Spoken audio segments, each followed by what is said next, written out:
Okay, as promised, today we're going to be talking about trusses, a truss system. We're going to define it, not on the board. We're going to talk about the types of trusses. We're also going to talk about why we use trusses or a truss system. And then we are going to mainly focus on how to solve a truss system. So a truss is simply a structural system, typically contains or consists of strati, rafters, and then connect all together post, and connect all those together, and then you're gonna come up with a truss system. Such as like this. And obviously you'll have supports, and then you're gonna have node or joint,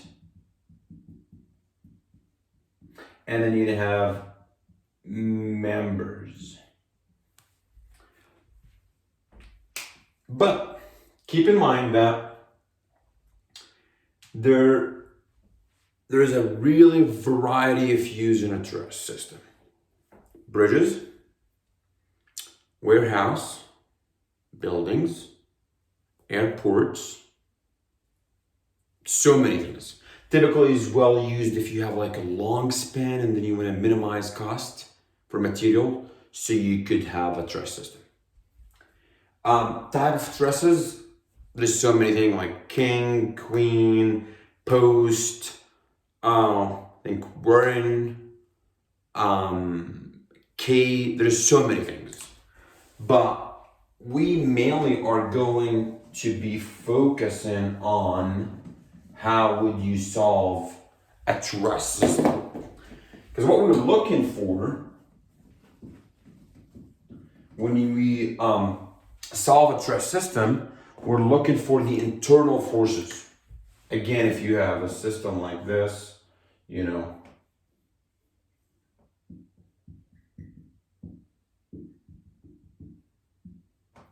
what you really are looking for, you're looking for the forces inside each member, right? And obviously you need to do some reaction analysis, find out the reaction, apply load. You want to, for example, select HSS, hollow steel section, size, whatever. So you need to find out what is the compression or the compressive force or the tensile force inside the member in order to, better selection will happen, or just be wise with your selection, adequate section, and so on and so forth. So there are mainly two ways or two methods to solve a truss system. In this video, we're going to talk about method of joint. Method of joint is one of the most common way to solve method of joint. A truss system. It's not really hard to understand it, it's more like tedious. Method of joint, the steps that I always recommend people to follow. 1, find reactions. Just in case. You might not need all of the reactions for method of section or method of joint. Most likely you need for method of joint. But this is bottom line for me. I always tell people, find reactions, no matter whether you need it or you don't, because it's not going to be complex. 2, I would start with a node that has a maximum number of unknowns equal to, or to your upper limit. And it's hard to find or to have a system that has one only unknown attached to a node. Sketchy. 3, sum the forces in the x, sum the forces in the y, and obviously you probably did not see those, but I'm just giving you in general. And then repeat the process for all nodes or joints. This is, I would call it a flow chart type of thing for me if I'm gonna solve a method of joint. So I would highly recommend you guys follow this sequence. Reactions. Start with a node that has a maximum number of unknown equal 2. Sum the force of the x. I really don't want to say it, but I'm going to say it. This is typically what I would start with. And because that most likely you're going to have two unknowns. If you do this, that might lead to one unknown, especially if you have something like this. And I did forget to tell you that you need to do a free body diagram in order to do this. So a free body diagram for each node and then sum the forces. Maybe it's hard to put it in terms of steps, but that should certainly help me, and hopefully it's going to help you as well. So let's do an example.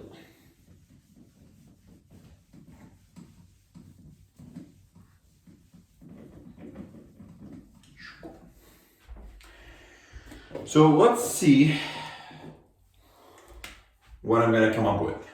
Find question 1. Find all the tensile / compressive forces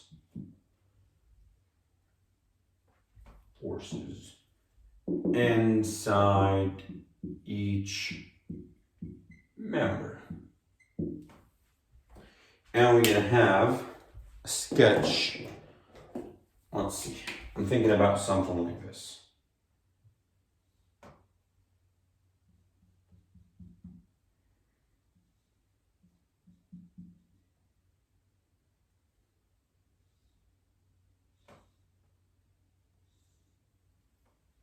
Looks interesting. And we're going to call this 2 feet. And we're going to call this 3 feet. And this is in the middle. So A, B, C, D. Let's see if this is even real truss. Yeah, I guess that makes sense. And then you've got the height to be, let's call it 4.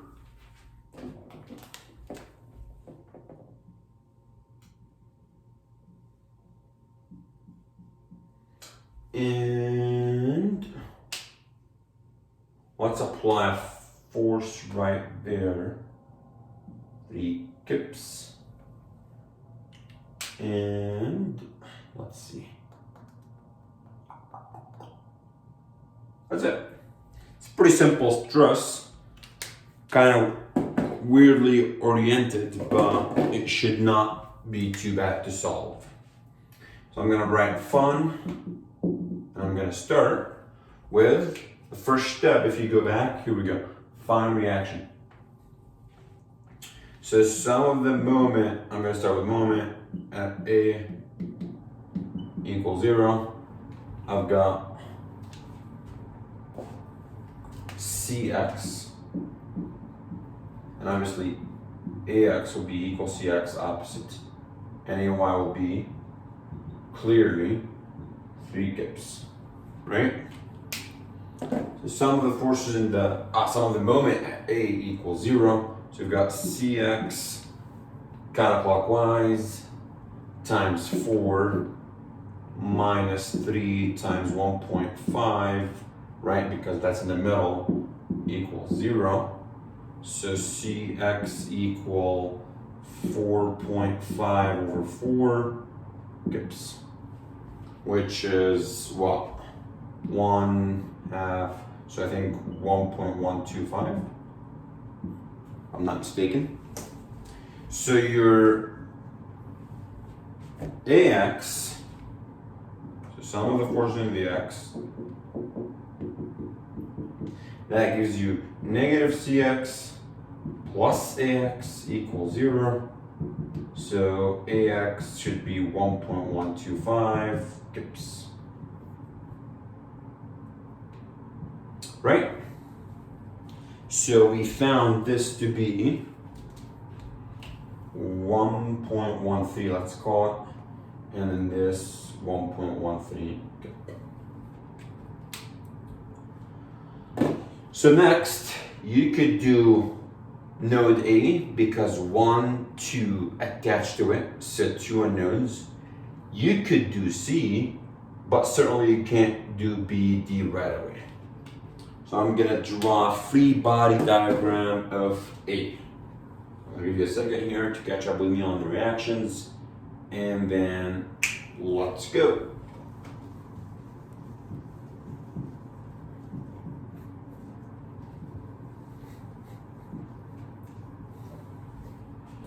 So let's do node. Now let's say method of joint starts. Free body diagram of node A. So I'm going to have A right there, AX 1.13 kip, 3 kip. I'm going to assume every single thing in tension. I'm going to say FAB and FAD. And this is an angle, right? So this angle is simply 1.5, 4, and then root 2.5 or 2.25 plus 16, whatever that answer is. So you could sum the forces in the wild, see if that rule that I said makes sense. Equals 0. So you're gonna have FAB sine alpha plus 3 equals 0. So your sine alpha is pretty simple to find, right? So you've got 1.5, 4, and then this is going to be 16 and plus 2.25. So your sine is going to be what? 4 divided by that. So FAB 4 divided by root of 18.25. And again, I'm not doing math here, so I'm just trying to emphasize the topic. Plus 3. Clearly, you could see that this is going to be negative. Does that mean I'm wrong? No. It simply means that your assumption is wrong. So FAB equal 3 over that. Technically negative 3. Actually the opposite, so it's going to be 4. It's going to be the bottom and that. Because you can reciprocate that.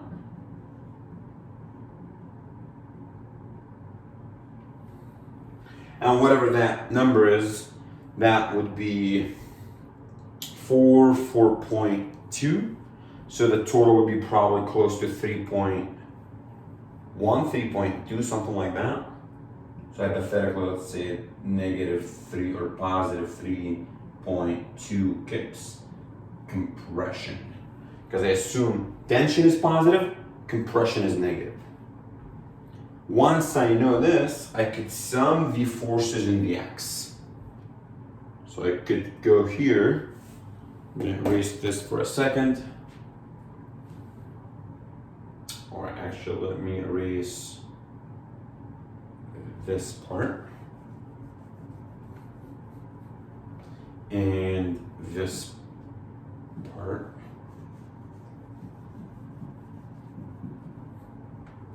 and say that sum force index, I'm going to have 1.13 plus FAD plus FAB cosine alpha. Well, why are you saying plus? It's minus. Yeah, I know, but the arrow still says that this is positive. So 1.13 plus FAD minus 3.2, if this is right, times cosine, which would be 1.5 divided by root 18.25. Now, once you know this answer, you jump whether to D or to B. Now, in this case, you know you want to draw the free body diagram. So this is FBA, which is the same as FAB. And then you've got FBBC, right? You have FBC, and then you're going to have here FBD. How many unknowns you have in this case? Not anymore 3, so you've got 2 unknowns, because this you already know. And then you do the sum of the force of the x, sum of the force of the y, and then do basically what I just did, repetitive process all the way till you get all the members. It's pretty simple, not that complex. Tedious, yes, I get it, but it is what it is. So that's it for this video. Let me do my recap quickly. So I would highly recommend get the reactions first. Start with a joint that you know there will be max of 2 unknowns.